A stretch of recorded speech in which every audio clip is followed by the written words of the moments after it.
So, dito tayo sa major head loss. So, tatlo ang formula na pagpipilian natin. So, ang tanong dito is, alin ba dito sa tatlo ang gagamitin natin? So, ang sagot dyan is magdidepende yan sa kung ano yung binigay dito sa problem. So, for example, dito sa problem natin, ang binigay is coefficient of friction. So, dito sa formula na ito, ang mayroong coefficient of friction ay itong si Darcy. Itong formula niya ang mayroon lang coefficient of friction. And the rest is wala.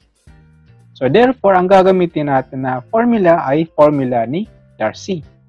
Pero kung sakali man na ang binigay sa problem ay roughness coefficient, itong N. So, therefore, ang gagamitin natin ay formula ni Mannings. And kung sakali man na ang binigay sa problem na given ay C, itong C, then gagamitin natin na formula ay itong formula ni Eisenhower. So, for this problem, ang binigay sa atin is coefficient of friction. So, ito ang gagamitin natin na formula. Formula ni Darcy.